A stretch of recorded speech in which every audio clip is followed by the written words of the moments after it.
welcome back once again to RPMbassy. We're currently counting down our top 10 7-inch singles, and we are on number 6. I'm going to be starting this one off, and this is going to be harking back again to the list, the top 20 albums we did previously. So this is Japan, and this is the song Ghosts. By far and away their biggest song, and quite a weird one at that. I think most people would agree. Realistically, it's kind of more of a David Sylvian and Richard Barbieri song. Like, I don't even think anybody else is credited as like performing on the song. A lot of people have, said what needs to be said about the song itself. It is a fantastic track. You've got that Roland System 700 at the start with all those weird sounds, and like that's pretty much the closest you get to percussion on that track. That and the sort of xylophone or marimba, whatever it is that's playing. There's no actual beat to it or anything like that. It's an excellent song, and it's kind of that's the end of the band almost, really, isn't it? And as I've been mentioning before about the lyrics and stuff like that, lyrically you can kind of read into it a bit deeper and see that probably David Sylvian was kind of at the point where he knew that it was all over. This and the B-side as well, they kind of do feel like he's kind of over all of it, and he wants to move on, he wants to do something different. The B-side on this one is The Art of Parties. It's bracketed as just version.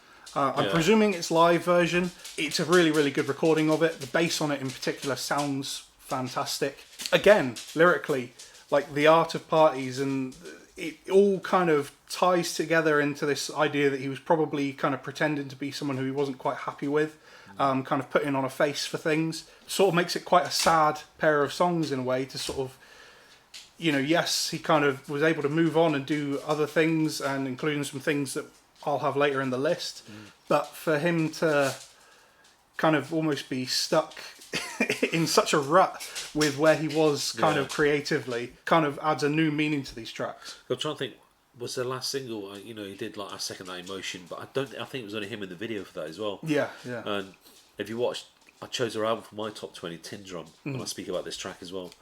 I love that. I'm a massive fan of Japan and this single in general. But this was at the very end of Japan, as we knew. Because I think they released the All in Canvas then as a live album. Yes, yeah. After that, wasn't it? They'd gone by then. So, yeah. Good record. Can I look at the sleeve? I've never seen the single of that. Is that him? Yes, but there is actually 2 versions of this cover. I was going to say, there's another one where he's face on, and it's much more apparent that it's him. Because I've got that one, face on. I don't recognise that one. So my number 6, got to keep checking it, might make sure I got the right number. Again, it's from the same era actually, and it's Susie and the Banshees with a track called Happy House, which is written by Susie and Steve Severin. It's the first to feature John McGott and drummer Budgie on the record as well. It came out on Polydor, and it was released in March 1980. This is the first single I'd ever heard of Susie and the Banshees.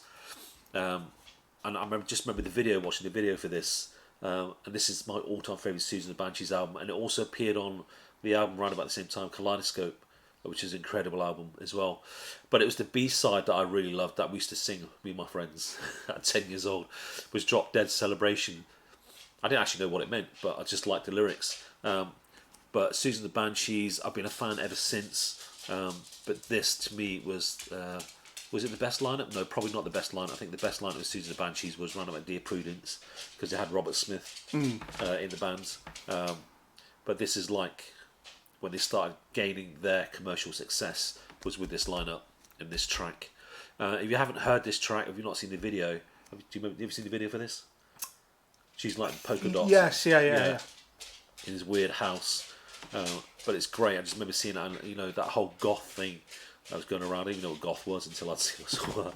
But I do remember she was around the whole punk era as well. She'd always been there, but this is the first time I'd really heard, obviously, the Banshees with this track here. And this was my 7-inch that I bought from Woolworths all them years ago. This is it. And that my Number 6 is Susan Banshee's Happy House / Drop Dead Celebration. Check it out. Thank you very much. See you next video.